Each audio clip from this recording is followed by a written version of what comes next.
महाराज संपूर्ण ब्रह्मांड की रचना करने वाले, जिनको भगवान शिव ने स्वयं ब्रह्मदेव से कहा है कि ब्रह्मा जी तुम सृष्टि खंड को आगे बढ़ाइए, सृष्टि की रचना करिए। और आज ही के दिन, यही चैत्रीय प्रतिपदा के दिन,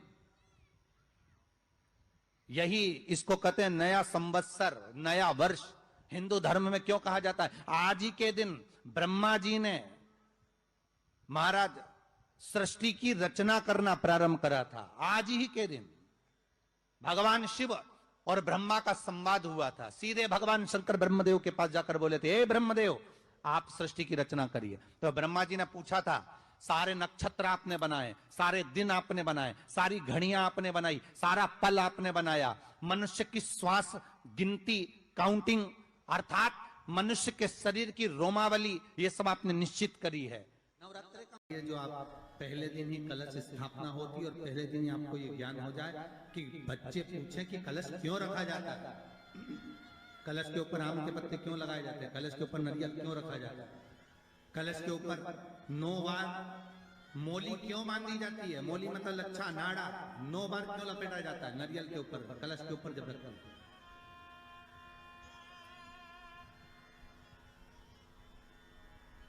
कलश के ऊपर जब जब श्रीफल रखाता है, नारियल रखाता है, तो उस पर 5 बार 7 बार मोली नहीं लपेटी जाएगी, तो 9 ही बार लपेटी जाएगी। 5 या 7 बार लपेटते हैं तो कहते हैं कि लक्ष्मी की छिन्नता होती है, और वो 9 बार लपेटी जाती है तो भरपूर लक्ष्मी का भंडार भरती है। क्यों क्यों कहते हैं उसे? भगवान कुंभ का निर्माण कर रहे हैं, भगवान कलश का निर्माण कर रहे हैं, और भगवान स्वयं ब्रह्मदेव कर रहे हैं कि आप ऐसा निर्माण कर दो जिसमें 33 कोटि देवता स्वतः विराजमान हो जाए। तो भगवान ने उस कलश का निर्माण कर दिया।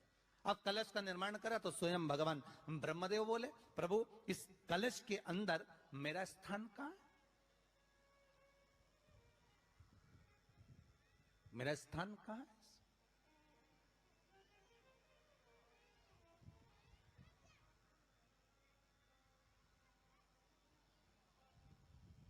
बहुत ध्यान देना महाराज, कलश का जो मुख होता है उस मुख पर भगवान विष्णु का स्थान होता है। किसका स्थान है? भगवान विष्णु का। थोड़ा सा नीचे आओगे, जहां से कलश का मुख दबा हुआ होता है, वह जगह भगवान स्वयं शिव की होती है। किसकी जगह है? भगवान शंकर की। कलश का अग्रभाग, नीचे का भाग जहां से फैला हुआ होता है, वहां ब्रह्मा का आधिपत्य स्थापित होता है। फिर कलश का जो नीचे का भाग होता है वो भगवान शिव और शक्ति का स्थान होता है। कलश के बाहरी भाग में, जहां पर बाहर का हिस्सा होता है, उस कलश के बाहरी भाग में 33 कोटि देवताओं को भगवान शंकर ने लाकर विराजमान किया होता है। महाराज भगवान शंकर 33 कोटि देवताओं को निमंत्रण देकर उस कलश में विराजमान कर दिया। कितना सुंदर लिखा है देवी भागवत के अंदर कि जहां कलश की स्थापना होती है उस जगह पर किसी देवताओं को बुलाने की जरूरत नहीं होती। 33 कोटि देवता उस जगह पर स्वतः विराजमान हो जाते हैं। स्वयं 33 कोटि देवता स्वयं वहां विराजमान। नवरात्रे एकम से प्रारंभ नहीं होते, अरे अमावस्या की रात्रि से प्रारंभ हो जाते, इसलिए उसको कहते हैं नवरात्रे। क्योंकि नवमी के दिन माता जी का विसर्जन हो जाता है, जवारों का विसर्जन हो जाता है, व्रत करने वाले कन्या पूजन भोजन भंडारा कराकर विराम दे देते। तो नवमी की रात्रि उसमें नहीं जुड़ा पाती, उसमें रात्रि अगर जुड़ती है तो ये अमावस्या की रात्रि से जुड़ना प्रारंभ होता है, तब जाकर वो नवरात्रि पूर्ण हो पाती है। पितृलोक में पितृ जैसे निवास होकर भी इंतजार करते हैं। 4 नवरात्रे हैं तो 4 ही श्राद्ध हैं। आज मौनी अमावस्या है, श्राद्ध का विराम हो जाता है और कथा अर्थात नवरात्रे प्रारंभ हो जाते हैं दूसरे दिन। तो यहाँ शास्त्र कह रहा है जैसे हमें प्रतीक्षा रहती है कोई अच्छे कार्य की, कि घर में कोई शुभ कार्य हो, घर में कोई अच्छा आयोजन हो तो अपने को आनंद होगा, प्रसन्नता होगी। उसी तरह हमारे जो पूर्वज चले गए, जो पूर्वज चाहे वो अधोगति में गए हों चाहे वो देवगति में गए हों, चाहे वो पितृलोक में निवास कर रहे हों, तो जितने भी पितृलोक में निवास करने वाले पूर्वज होते हैं वो भी ये विचार करते हैं कि हमारे घर के वंश द्वारा, हमारे वंशजों द्वारा कोई ऐसा सत्कर्म हो जिससे हमारे जीवन की वितृप्ति हो और हमें आनंद की अनुभूति हो। और ध्यान दीजिएगा महाराज, आपको चैत्री नवरात्र का स्मरण होगा, आपको शरदी नवरात्र का स्मरण होगा, पर जो आषाढ़ में और माघ में जो नवरात्रे पढ़ते हैं इसका एक आनंद ही दूसरा रहता है।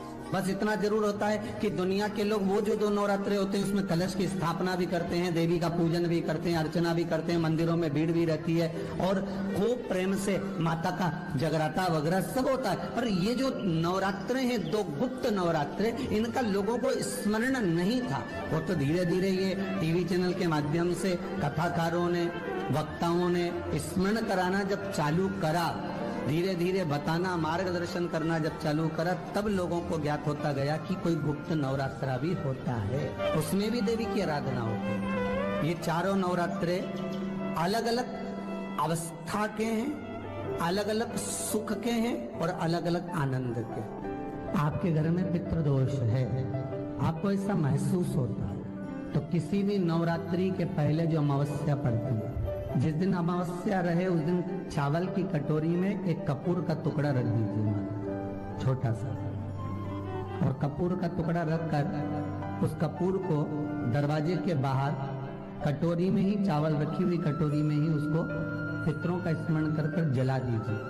और जलाने के बाद उस चावल को कहीं भी किसी भी वृक्ष की छांव में पक्षियों के लिए डाल दीजिए। शिव महापुराण की कथा कहती है, अगर मान लो पितृ आपको कष्ट दे रहे हैं, पितृ आपको तकलीफ दे रहे हैं, कोई काम नहीं होने दे रहे हैं, या कहीं आपको ऐसा लगता है कि पितरों का दोष है, तो वो पितृ दोष देवी, अब ये जो आप करेंगे ये कब कर रहे हैं? अमावस्या के दिन आप उसको रख रहे हैं, अमावस्या के दिन उसको रखकर रात भर आपने रखा कपूर के साथ में, सुबह एकम पड़ गई, नवरात्रि लग गई, उसी दिन उसको जलाकर आपने पटक दिया।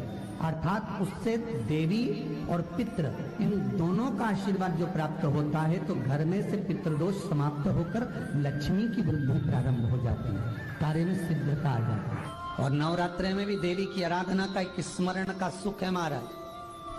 ज्योत का विधान है, नवरात्रि में देवी की ज्योत लगती है, अखंड ज्योति लगती है, जवारे बुआए जाते हैं, कलश लगता है, ज्योत का भी विधान है। जिसके यहाँ दिया अखंड जलाया जाता है, अगर वो दिए की लो, दिए की बाती अगर दक्षिण दिशा की होती है, तो उसके घर में साल भर में एक घात जरूर होती है। जो दिया अखंड जलता है उसकी बाती का मुख दक्षिण का नहीं होना चाहिए। अगर आपने देवी भागवत का स्मरण करा हो, देवी भागवत को अगर सुना हो, तो देवी भागवत में स्पष्ट किया गया कि पूर्व की ओर मुख करा हुआ दिया, अर्थात पूर्व की ओर ज्योत जो जलाई जाती है वो संपदा की वृद्धि करती है। पश्चिम की ओर मुख कर कर जो ज्योत लगाई जाती है महाराज, वो वैभव को देती है। और उत्तर की ओर जो मुख कर कर ज्योत जलाई जाती है, उत्तर की ओर जो ज्योत का मुख रहता है, वो आयु की वृद्धि करती है, घर में अकाल मौत को रोकती है। दक्षिण की ओर ज्योत ना लगाएं, अगर आपको लगाना है पूरब की लगाएं, पश्चिम की लगाएं या उत्तर की लगाएं। और जितने दिन महारानी जगदम्बा जगतधात्री दुर्गा भवानी चैत्र नवरात्रे में, शरदी नवरात्रे में, आषाढ़ी नवरात्रे में, आदिकादिक पौष नवरात्रे में हम जगत जननी जगदम्बा की जब स्थापना करते हैं, या हम नूतन घर का प्रवेश करते हैं, या गणेश जी की स्थापना करते हैं, या कोई दुकान को प्रवेश करते हैं, या कोई शुभ कार्य करने के लिए अग्रण्य होते हैं, तो हम कलश की स्थापना क्यों करते? कलश के अंदर आखिर ऐसा क्या विराजमान है कि 33 कोटि देवता उस कलश के अंदर आकर बैठ जाते हैं। आप कोई यज्ञ करने जा रहे हो, आप कोई पोथी पुराण करने जा रहे हो, आप कोई अच्छा कार्य करने जा रहे हो, तो ब्राह्मण देवता कह देते कलश की स्थापना होगी, कलश की शोभा यात्रा निकलेगी, कलश यात्रा निकलेगी, कलश विराजमान होगा। उस कुंभ की, उस घड़े की महत्वता कहां से प्रकट हो गई? शिव महापुराण की कथा कहती है महाराज, भगवान औघड़दानी शंकर स्वयं आद्य शक्ति जगदम्बा से कहते हैं कि जगदम्बा तू क्या चाहती है बोल। तो जगत जननी जगदम्बा कहती है कि जहां मैं हूं वहां शंकर है, ये आपने कह दिया, पर जहां शंकर है वहां पार्वती का होना जरूरी है। उसके लिए सिद्ध करने के लिए एक स्थान ऐसा बनाया जाए जहां पर शंकर विराजमान है और शंकर के साथ पार्वती विराजमान है। तो शिव जी ने कहा पार्वती उसके लिए मैं तुझे एक सुंदर कलश का निर्माण कर देता हूं। अष्टमी के दिन कन्याओं का भोजन कराओ या नवमी के दिन कन्याओं का भोजन कराओ, पर देवी भागवत तो कहती है, देवी भागवत तो वर्णन करती है कि पहले नवरात्रे से लेकर नौमी तिथि तक जितने दिन देवी के होते हैं, प्रत्येक दिन में आप किसी भी दिन कन्याओं का भोजन करा सकते हो, पहली रात्रि से लेकर, पहला दिन से लेकर। पर 9वें दिन तो सवेरे पूजन करके यज्ञ करके अनुष्ठान करके देवी को विसर्जन कर दिया, फिर नवरात्रि पूर्ण कैसे हुई? नवरात्रि की पूर्णता होती है अमावस्या की रात से गिनी जाती है। कौन से दिन से गिनते हैं? अमावस्या की रात्रि, फिर एकम की रात्रि, फिर दूज की रात्रि, ऐसे गिनते गिनते अष्टमी की रात्रि तक और नौमी के दिन सुबह तक या दोपहर तक या शाम तक, जब तक आप यज्ञ ना करें तब तक ये 9 रात्रियां पूर्ण गिनी जाती है महाराज देवी भागवत के हिसाब से पूर्णता। अब हमने कन्या भोजन का जो क्रम बनाया अष्टमी के दिन करा देंगे। नवरात्रि की हार्दिक शुभकामनाएं आप सभी को और माता रानी की कृपा हम सब पे सदा बनी रहे और हमारी सारी इच्छाएं मनोकामना पूरी हो। जय माता दी। जिसको जरूरत पड़ रही है